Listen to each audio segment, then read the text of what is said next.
Welcome. So glad that we can be together in this way. We've got many folks joining us via the Zoom link, and we've got several here in the room. I'm so happy that you've come. We'll need to make sure we stick with our time commitment so that we can let the choir gather and sing when this is over, which is another very exciting development today. We are continuing in our Staycation journey. It is a journey following the footsteps of Jesus through the Holy Land. We will be focusing for the next 3 weeks on Jerusalem. And so what we're kind of doing in these first couple weeks is just sort of dipping our toes into a staycation that would be a full Holy Land vacation or pilgrimage experience. Of course, when we're talking about traveling to the Holy Land, it isn't just a vacation, it is a pilgrimage.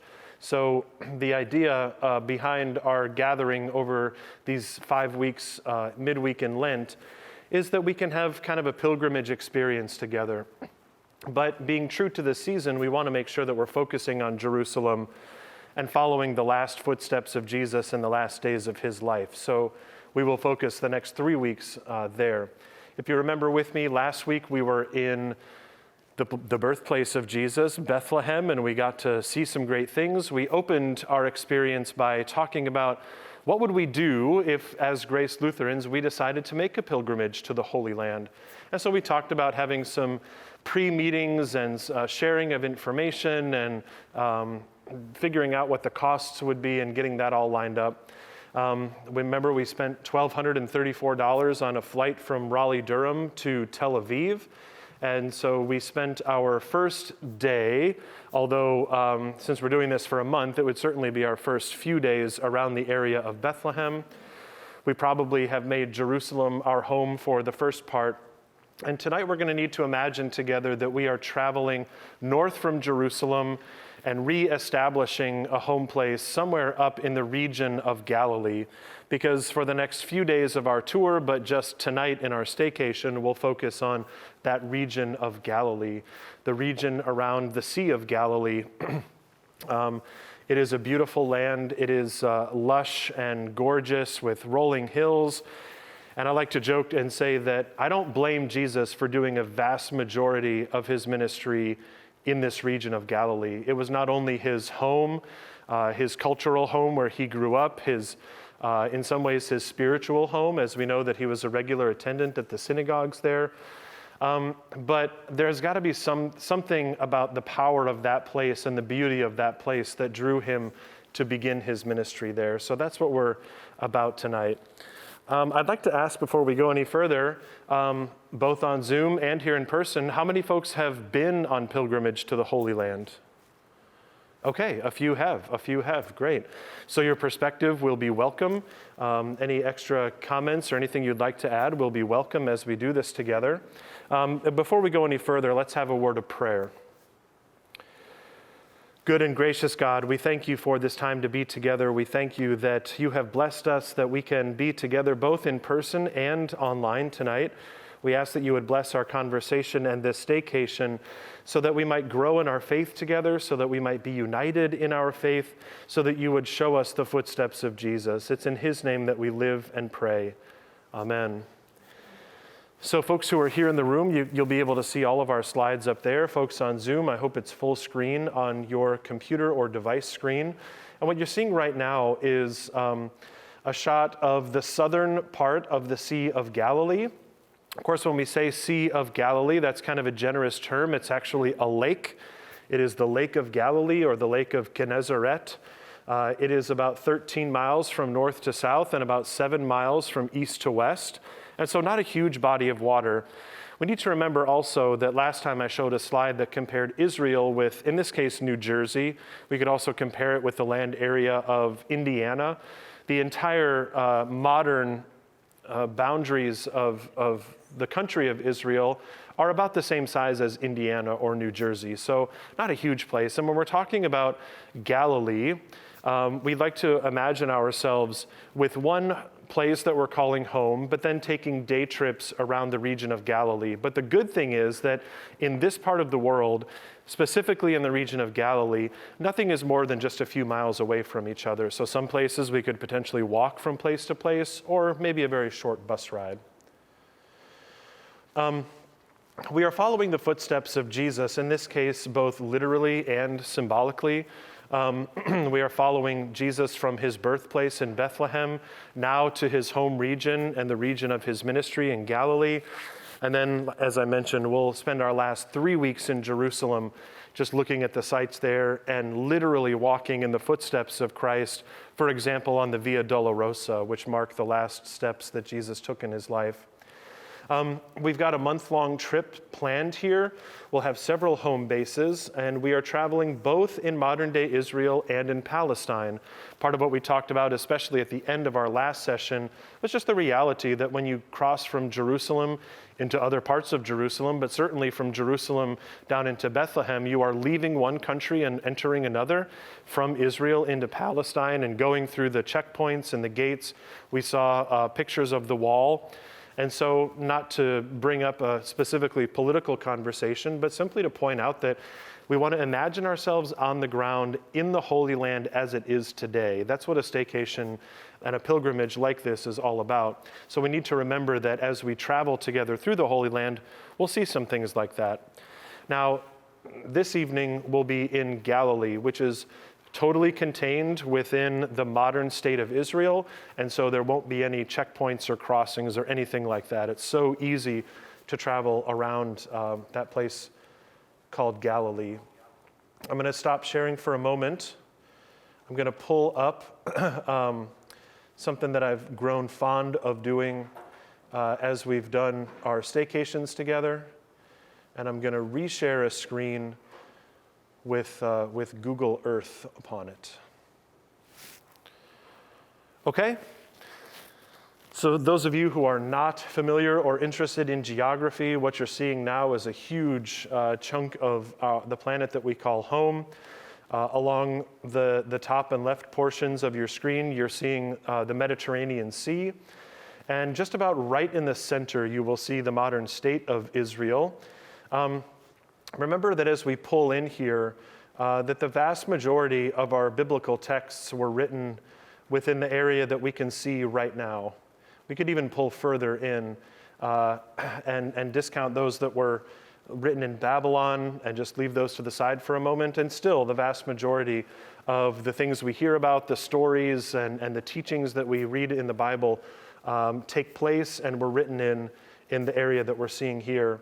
So I'm going to pull us in a little bit further. Remember, now to the left of your screen, you're seeing Tel Aviv and Yaffo.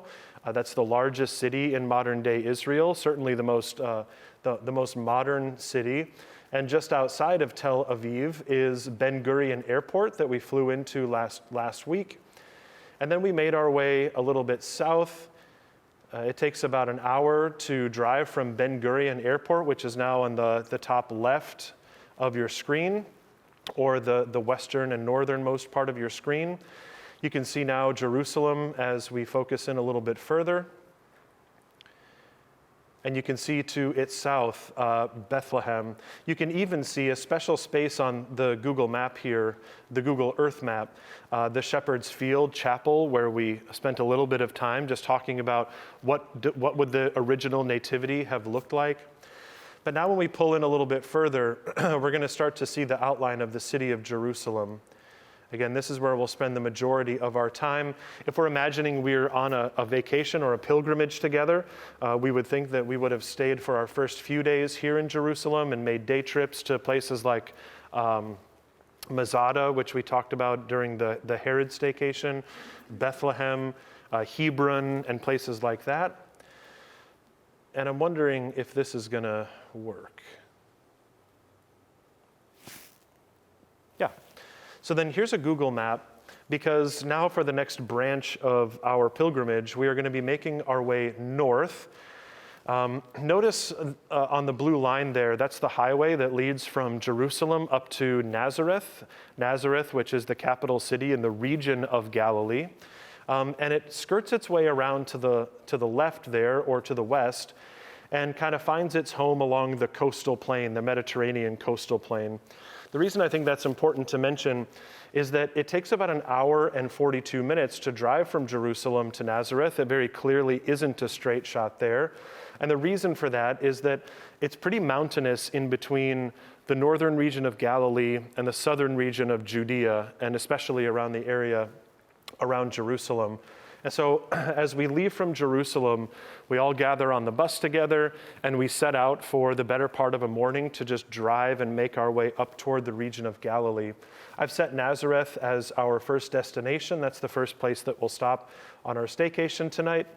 But I also think it's worth remembering that if we're taking the footsteps of Jesus, this is a path that Jesus would have taken often. We hear several stories about Jesus making his way from his home in Nazareth, or the region around Galilee, down to Jerusalem. As a devout Jewish person, this is something he would have done at least every year. One of the best examples that we have is the story of the boy Jesus in the temple, as we hear that his family, in a caravan of families, made their way from Nazareth down to Jerusalem for the Passover and to make their sacrifices in the temple, and then they made their way back north again. So we can't be sure whether they followed this pathway or not, but it's not that likely that they would have traveled through the more rocky and mountainous regions to the east of the road.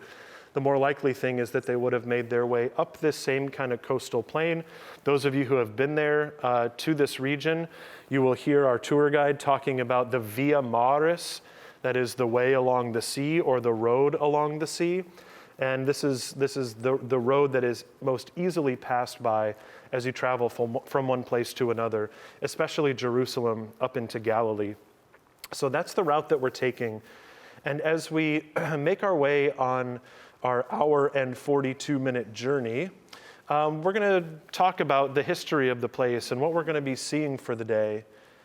So I'm going to share again and talk a little bit. This might be a map that I would, for example, hand out to you while we're on the bus, just so we can be refreshed about the places where we are going. This particular map sets Galilee within a much larger picture of the Old Testament world. We may talk about things like Numbers chapter 34. Numbers chapter 34, verse 11, as far as I know, is the first time that the region of Galilee is actually mentioned in the scripture. As Moses and the Israelites were preparing to enter the land and to possess it, the Sea of Galilee is marked as the eastern boundary, but in the Old Testament it's called Gennesaret. It's marked as the eastern boundary of the land that they will possess, and the hills to the north and the east of the sea are the northern boundary.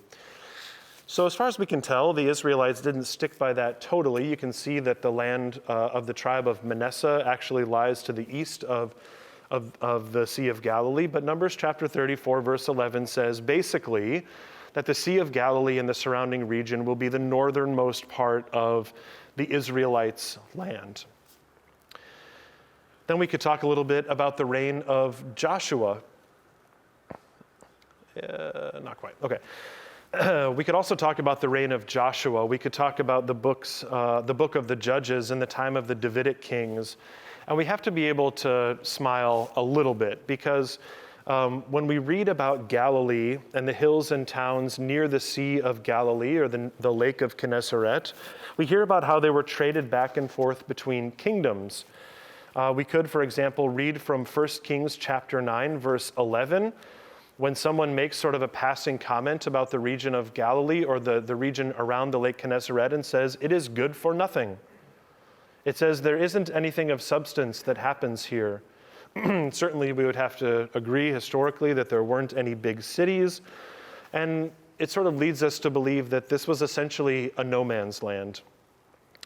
In 1 Kings chapter 9, we hear about the king, King Solomon, giving some land to his friend Hiram of Tyre, who has given him cedars and gold with which to build the temple and these kind of things. And as a gift, Solomon gave him 10 cities around the region of Galilee. And we hear back from We hear back from Hiram of Tyre, who goes to visit those cities and says, "Why did you even give these to me? These are of no substance to me. I don't even really want them." However, the prophet Isaiah saw a lot more potential there. We can read in Isaiah chapter 9, verse 1, and know that there was a foreshadowing of the origins of Christ. I'm going to read Isaiah chapter 9. It says, "But there will be no gloom for those who are in anguish. In the former time, he brought into contempt the land of Zebulun and the land of Naphtali." Can you see on the map there where those are located? The land of Zebulun and the land of Naphtali. "But in the latter time, God will make glorious the way of the sea, the land beyond the Jordan, Galilee of the nations. For those who walked in darkness have seen a great light. Those who lived in a land of deep darkness, on them the light has shined." Clearly, the prophet Isaiah has seen that something important is going to take place, or maybe more importantly, someone important is going to be calling this place home in the future. By Jesus' time, when Nazareth had become the capital city of the region called Galilee, which is now a region in the Roman Empire. The map that you're seeing here is Israel at the time of Jesus, or in the first century. You can see how these places are split up. If you were with us for the Herod study, remember that Herod would have controlled all of this area, Herod the Great, that is, and then his sons, his 4 sons, split up his kingdom into 4 separate sections. And his son, who was also named Herod, Herod Antipas, was the tetrarch, or the ruler over the region of Galilee. Nazareth had become the capital city of this region called Galilee, and there is strong evidence in the scripture that it was kind of thought of as a joke. John chapter 1, 46 sees Nathanael asking Philip, "Can anything good come from Nazareth?" Remember that these guys were from nearby Bethsaida, which is not in the region of Galilee. And so there seems to be some kind of stigma about Galilee, and maybe it stems from some of those ancient stories in the Old Testament, specifically from the Kings, but certainly we get the sense that these guys would never have thought that God's Son or the Messiah would be from there. But obviously, we know today that Jesus thought very differently about that region. For Jesus, this was home. We can see just the proximity of the places that we're going to be talking about. I hope at some point in the future, if we get the chance to do more staycations, we can check out places like Mount Tabor and Megiddo and Cana. We won't be talking about those this evening, but there's a lot that happens in the Gospels right around this region. And again, these cities are only a few miles from one another. So we will be talking about Nazareth, we'll be talking about Capernaum.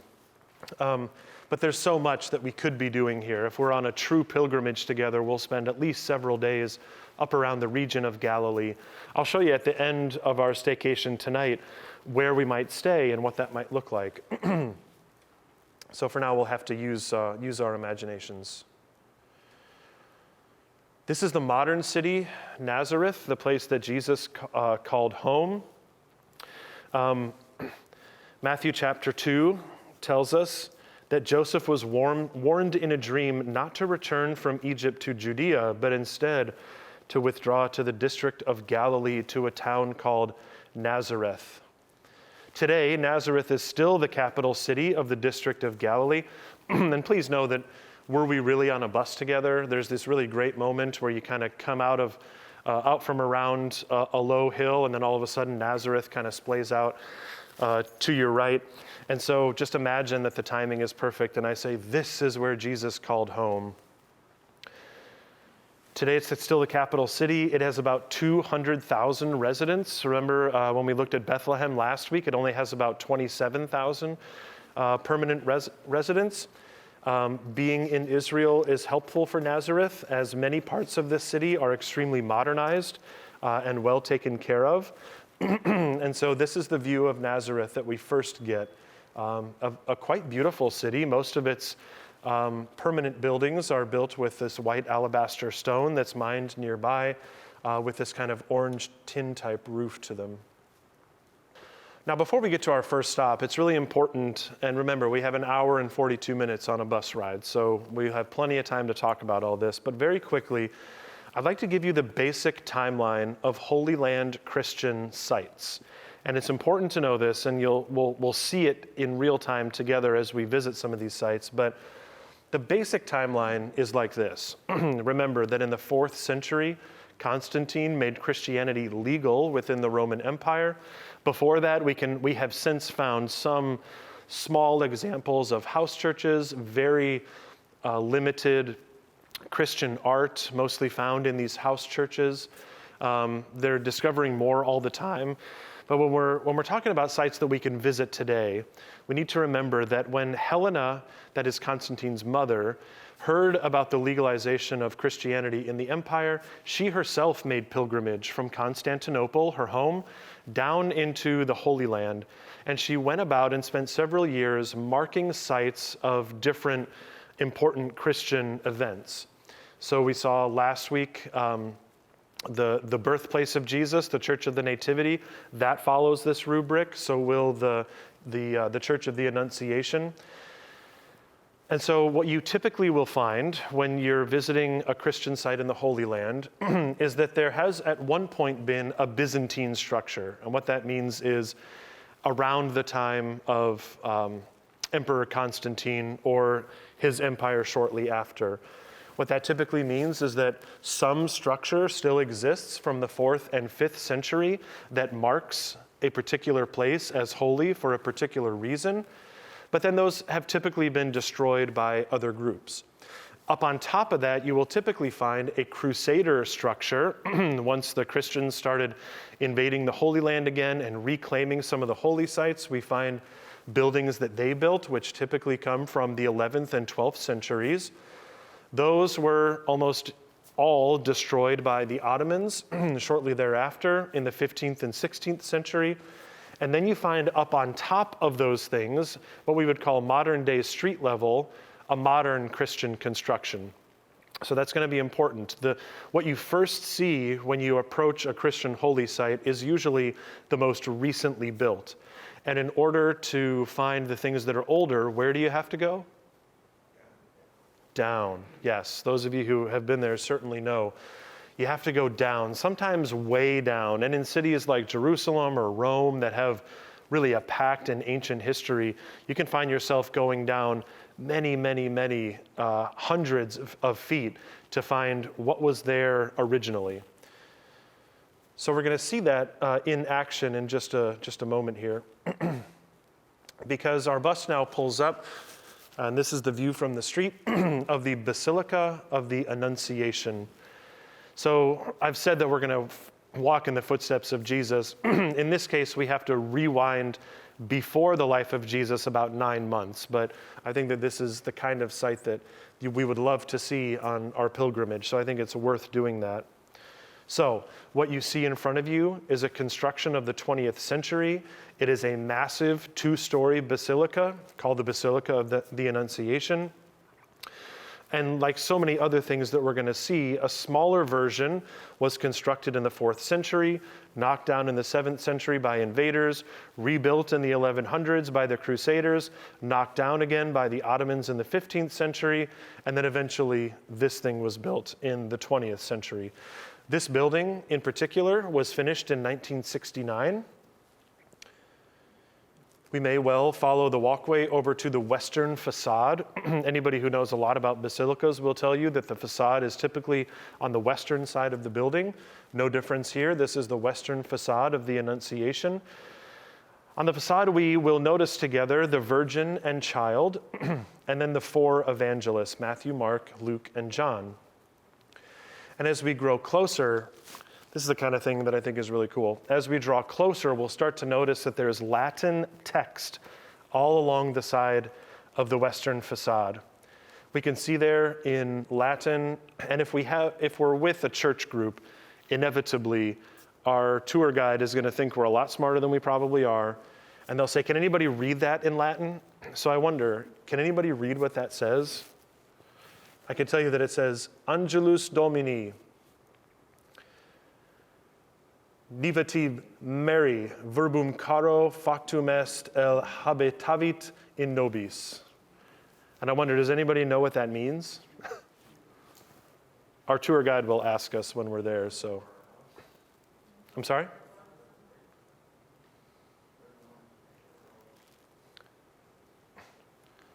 So we've got Angelus Domini, the angel of the Lord, visited Mary and told her the Word was made flesh inside her. The Word was made flesh inside her. Maybe with habitivit would probably mean like living inside of her. So we step inside the door to the western facade and we can see the interior of this modern basilica. It is truly an amazing structure. I mean, there is no discounting the modern structures. We might have some interest in what lies beneath them, but first we see this most modern and recent structure. There are lots of amazing elements to it. We can see at the front, there is a beautiful fresco at the upper chapel. It's a vision of the triumphant second coming of Christ. The upper sanctuary here is still used in weekly masses. We might think that's kind of a strange fresco to have at the Basilica of the Annunciation, unless we remember all of our good Advent imagery about the first coming and the second coming of Christ and how one kind of builds on top of another. Well, in this case, that is literally true, because we'll spend a few minutes looking at all the beautiful frescoes, the paintings, the architecture. But we'll want to quickly make our way down. And as it is in a couple of the sites we'll see today, up at the top of the picture on your screen now, you can see a big wide opening. And it's true too for this Basilica of the Annunciation. Just before the altar, there is this big round opening so that when you're in the upper structure, you can walk up and look down to see what's down below. And I don't know if you can tell here, but this one is about 40 feet below the street level, or at least the floor level of the Basilica of the Annunciation. The lower sanctuary, you can see that there's a secondary floor and then steps downward to the main lower floor. The lower sanctuary actually marks the spot at which Mary was visited by the angel Gabriel. The chapel that's shown here is dedicated to that Annunciation with the actual spot marked off. And at least when I was there, perhaps some of you had a different experience, but at least when I was there, you couldn't get anywhere near it. I think they may have been doing some kind of upkeep or something like that, some kind of renovation or cleaning, but we couldn't get close to it. So you have to zoom in your camera as far as you can. And what you really wind up finding is a very simple, small chapel. This would be the 4th and 5th century chapel that was built here first. You can even see the older basalt stones that form the dome above this smaller chapel. And kind of amazing how strong those structures are, because the entire upper basilica is built right on top of this one. And so you don't have the chance to get closer and put your hand on the spot where the angel visited Mary, but you can get pretty close, pretty close.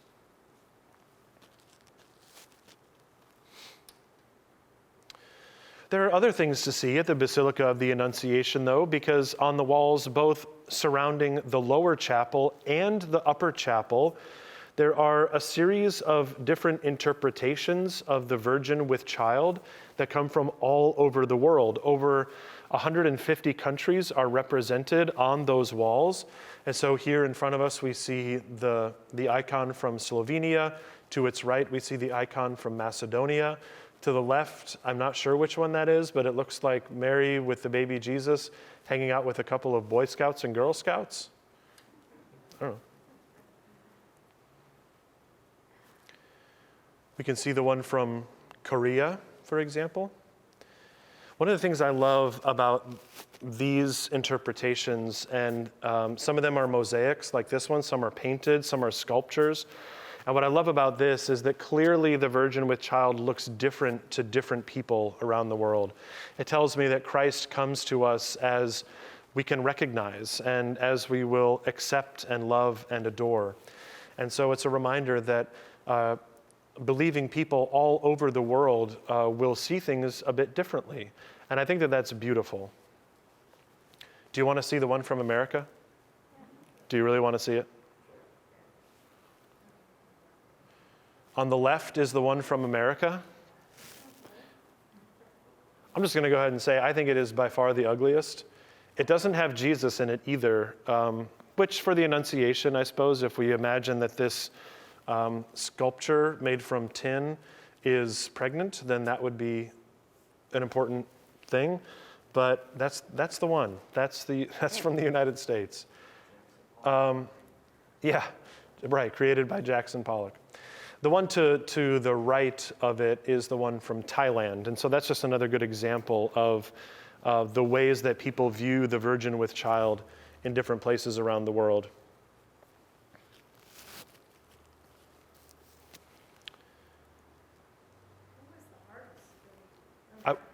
I wish that I could remember. I'm going to have to go back and look that up. Are there others that are abstract? Slightly, maybe, but most are very classical. Most are quite classical. This one is, I would venture to say, by far the most abstract. Remember to repeat the questions from here. Oh, yes, thanks. Some folks in the room were asking about who is the artist, and I cannot recall. I'll have to go back and look that up. And yeah. And is this the only sort of abstract Virgin that's up on these walls? And as far as I can remember, ours is by far the most abstract. Most are quite classically put together.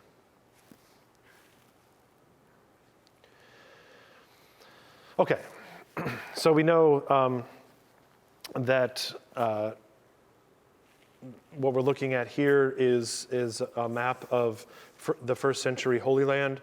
Again, note the distance between Jerusalem and Nazareth. It's about 150 kilometers or 65 miles or so. There are other things that we can see in Nazareth, but none nearly as interesting as the Basilica of the Annunciation. Given the fact that Jesus called Nazareth his home and that we have several references to him going back there or the Holy Family going back there, there aren't actually a lot of biblical stories that focus on Nazareth. So we can take a look at a few more sites around the city if we would like to. You can also notice here, for example, that you can see the line that delineates the River Jordan. And so if we were on a full pilgrimage or a longer staycation, we would certainly visit baptismal sites along the Jordan River. The scripture says that Jesus was baptized by John in the River Jordan at Bethany, and tradition holds that he was tempted there as well. However, in Luke chapter 4, we hear that Jesus was filled with the power of the Holy Spirit and returned to Galilee. And reports of him spread throughout all the surrounding country, and he taught in the synagogues there. And so the next place we're going to check out is a place called Capernaum, or Capharnaum in more of the Hebrew script. And it's kind of difficult to script exactly the way that Jesus moved about at this time. But all the Gospels seem to agree on at least two main things. Number one, that Jesus stayed in a house at Capernaum, calling it home for at least a while, and that this is the place where many of his healings and other kinds of miracles happened. Matthew chapter 8, verse 14 calls this place Peter's house, and we'll get to the second thing just shortly. But the first thing inside the gates of Capernaum, the first thing that we're going to visit is the house of Peter. All right, I don't know if we've been doing this long enough for you to say it with me now, but there is a Byzantine-era church that once stood here, and now there is a very awesome and modern church that has been built over top. It sort of looks to me like an alien spacecraft landed on top of some very old ruins, and that's not an unfaithful way to see this. It sort of just looks like that. So it's important to know, though, because first we'll look at the chapel above, and then we'll take a look at what's below. As with so many of these sites, the original buildings that we're talking about would be far below this upper chapel, up to 30 or 40 feet below. Some first century changes to the house are amazing. That would be the actual structure of Peter's house. Not only did Jesus heal many people right here in this very spot, but it was likely also used as the first gathering place for the disciples and the early believers after Jesus ascended into heaven.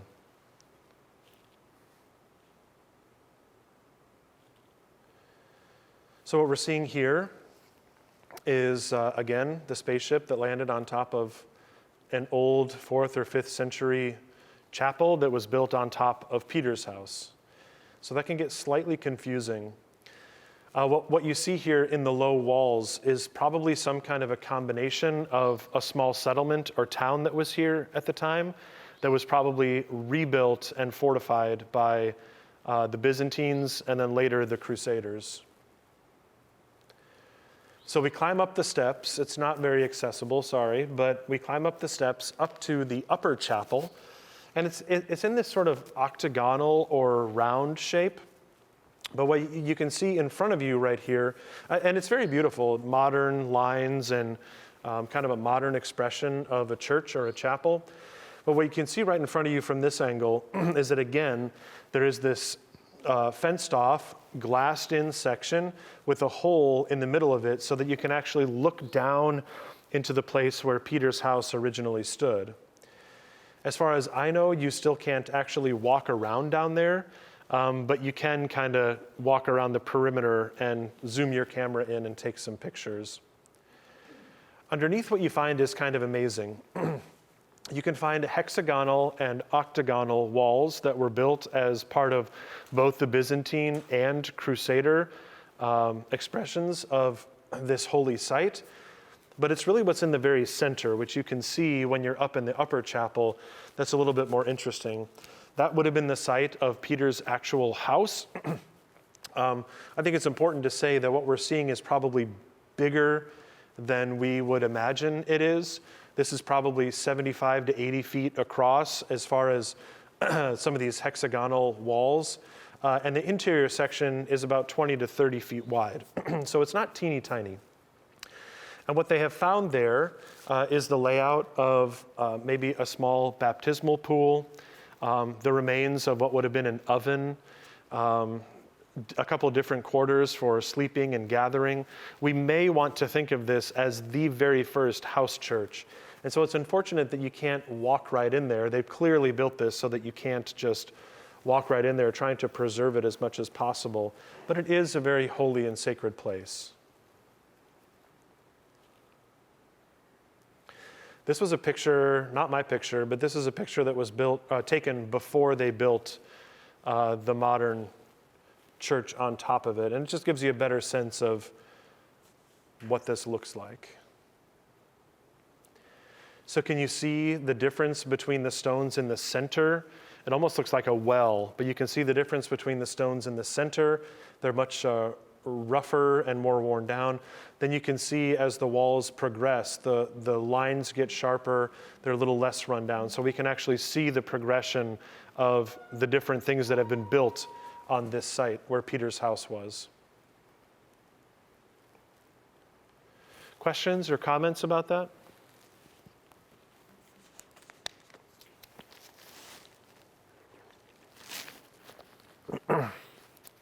Well, all right then. Okay, so earlier I said the two things that the Gospels seem to really agree about is that Peter lived in Capernaum. And the second thing is that Jesus taught in the synagogue at Capernaum. This remains one of the most holy and significant places that we can visit in the Galilee. And it's absolutely amazing when you see it for yourself. The black stones, the black basalt stones of the original first century synagogue there, and then in certain portions, the later white stones of 4th and 5th century synagogues that were built in this place. Even in some cases, even more recent than that. For example, the wall that you're seeing in front of you was probably more of a 20th century, well, more like a more recent construction anyway. Not all of the lighter colored stones date all the way back to the early times of synagogue worship in the Jewish world. But you can clearly see that there's a line between what's original to the first century and what was built on later. And that's significant because, as I mentioned, the Gospels all agree that Jesus taught in the synagogue here. He healed people in the synagogue here. He preached. He did other miracles in the synagogue. At certain portions, especially early in the four Gospels, the synagogue at Capernaum feels like the beating heart of Jesus' ministry. There are chapters and chapters that go by where he's preaching and doing miracles before he moves on from this place. And so when you find yourself standing on the darker stones here, and this, by the way, is a site that you can walk around freely, when you find yourself standing on the stones here, you can absolutely connect with the fact that you are standing on the same stones that Jesus stood on when he did his preaching and teaching and miracles. This is the very spot. I'm going to read from Mark chapter 1. I'm going to read verses 21 to 28. They went to Capernaum. And when the Sabbath came, he entered the synagogue and taught. They were astounded at his teaching, for he taught them as one having authority, not as one of the scribes. Just then there was in their synagogue a man with an unclean spirit, and he cried out, "What have you to do with us, Jesus of Nazareth? Have you come to destroy us? I know who you are, the Holy One of God." But Jesus rebuked him, saying, "Be silent and come out of him." And the unclean spirit convulsed him and cried with a loud voice and came out of him. They were all amazed, and they kept on asking one another, "What is this? A new teaching with authority. He commands even the unclean spirits, and they obey him." At once his fame spread throughout the surrounding region of Galilee. So that happened on these very stones, and I think that's kind of cool. It's worth mentioning probably that there is only one synagogue in Capernaum. This is the one. So again, these are holy stones. The next sentence in Mark, by the way, says that he went then to Simon's house and preached and taught there. So that's what we just saw.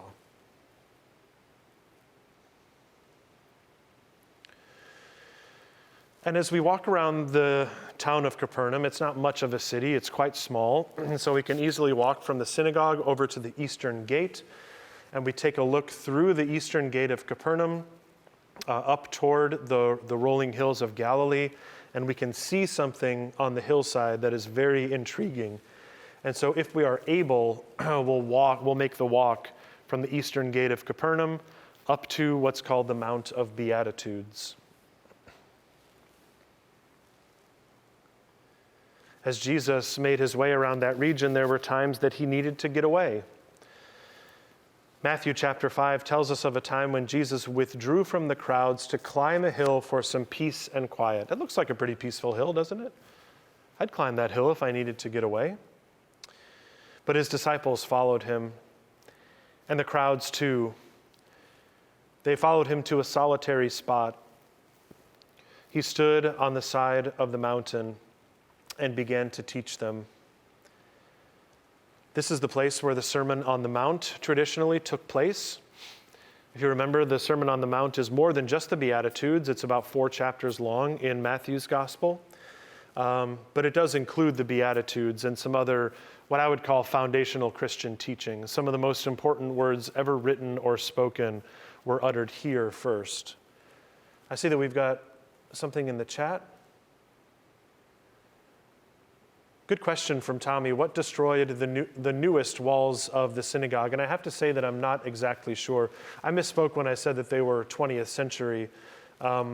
Clearly, they are older than that. But much of what we find in ruins from previous centuries had a lot to do with the sort of back and forth between the Crusaders and the Ottomans or the Muslim invaders.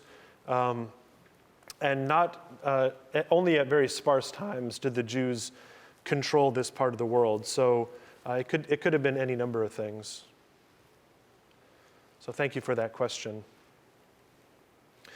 Okay, so again, the most important words when I preached about the Sermon on the Mount recently, well, I suppose it was the Sermon on the Plain from Luke, but certainly adapted from the Sermon on the Mount here. These are probably the most important words ever spoken. When we think about the way that Jesus was presenting the kingdom of God over and above the kingdoms of this world, and talked about the lowly being lifted up and the mighty being brought lower, that this is where that was kind of inaugurated in his own ministry. What we find here today, no surprise, is a very modern day basilica. Underneath, it is raised up quite a bit, and underneath of the modern day church are some scant remains of much older buildings. We would have to assume, although we can't know for sure, we would have to assume that those come from Byzantine era and later from the Crusader era. But it's worthwhile just to focus on the building that we see atop the hill here.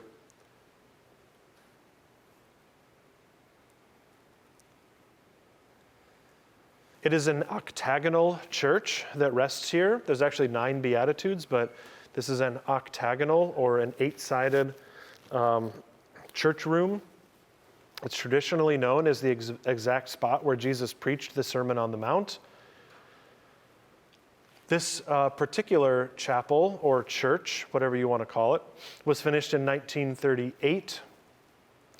And the reason for the 8 sides is actually for the 8 Beatitudes that leaves off the last one that says, "Blessed are you when people revile you and speak against you," and things like that. This one is run by the Roman Catholics, and the Pope holds Mass here. Used to be each year, but these days, whenever the Pope visits, the Pope will hold Mass here. Standing outside of the chapel and facing the sea, you can truly feel the power of Christ's inspiration here in this place. There are gardens that surround it. There are walkways that go from the church down to the sea level, and so we can make our way around. But hopefully this shot helps us to see just the beauty of this place. It is tranquil. It is extremely quiet. And it's extremely beautiful. There are flowers from all over the world planted in the gardens nearby, palm trees and shrubs. It's just a beautiful place. It is not very often in the Holy Land that you see a manicured green grass yard, but this is one of the few.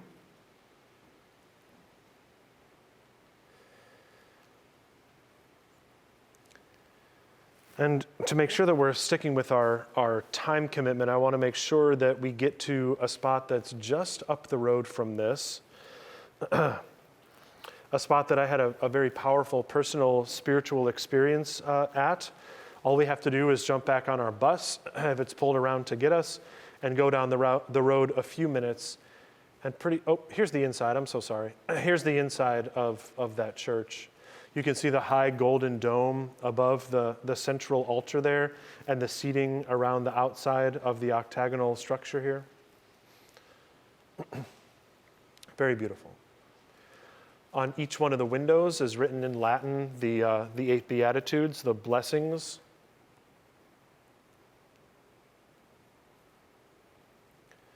Okay, but on up the road from here, we kind of meander along a very narrow roadway that goes all the way around the Sea of Galilee to many holy sites.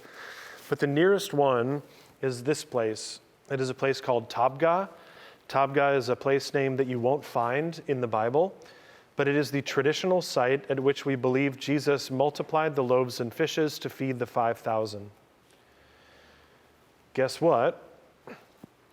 As usual, there was a 4th century church that was knocked down in 614 by invaders. And many centuries later, when archaeologists began excavating the area, they found an original mosaic. Here's the inside. they found an original mosaic on the floor of 2 fish and a basket of bread next to a large polished stone. And so this told archaeologists that this must indeed be the place, although time had forgotten this, but it told more recent archaeologists that this must be the place where Jesus multiplied the loaves and the fishes and fed the 5,000. So the mosaic that you see there, you can't actually step on it, but it is the original 4th century mosaic, which is kind of astounding. And it is believed that the nearby exposed and polished stone is the place where at least ancient believers would have said this is the exact spot that he performed that miracle, dividing the fish and the loaves between 5,000 men, plus women and children. Outside in the courtyard, there's kind of something really interesting to see. When I had a spiritual experience here, I just felt overwhelmed by the presence of Christ right next to this koi pond that's in the middle of the courtyard here. You don't see a whole lot of those in the Holy Land, but there you go. And in the center of the courtyard is this very precious, I would even say sacred olive tree. Now we're going to be seeing olive trees. I'm sorry? That is an olive tree, absolutely, yeah. Now we are going to see a lot of olive trees in the coming weeks, especially in places like the Mount of Olives, which is appropriately named. It is flooded with very ancient olive trees. The Garden of Gethsemane is right there. It is encased by these ancient olive trees. And you don't see a lot of really old ones up in Galilee, but this is an exception. In the center of the courtyard here is this olive tree. Now, once you've seen enough of them, you start to gauge kind of how old they are by how thick they are. Olive trees grow to be extraordinarily old if they are allowed to, and they grow outward from an original seed. And so this is one tree that some speculate, it's hard to know, but some would speculate that this very olive tree would have been around the time that Jesus performed his miracle. We can't know for sure, and it's up on a hillside, and it's all surrounded by more modern stones, so I don't blame you if you're skeptical of that, but certainly this is an ancient olive tree. They don't do well if you dig them out of the ground and put them somewhere else, but if you let them stay where they've been planted, they will grow and grow and grow. And when you get closer to a tree like this, you'll notice that there is ancient dead bark on the outside of the trunk, but if you look inside, there's still the living tree, and so it kind of sheds its bark as it goes. When we get to the Garden of Gethsemane, there will be olive trees that we wouldn't be able to put our arms around, even 2 or 3 of us together. They are so massive. They are truly ancient and up to 3,000 or 4,000 years old. And so it's not beyond a reasonable doubt that this one could be as old as 2,000 years.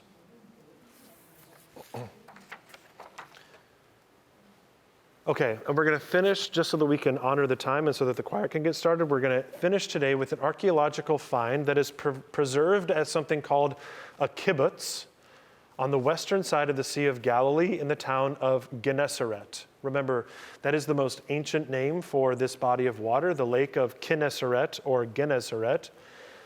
And what we find here in the center of this kibbutz, and we'll get to the kibbutz in just a minute, but what we find here in the center of it is a display of something called the Jesus boat.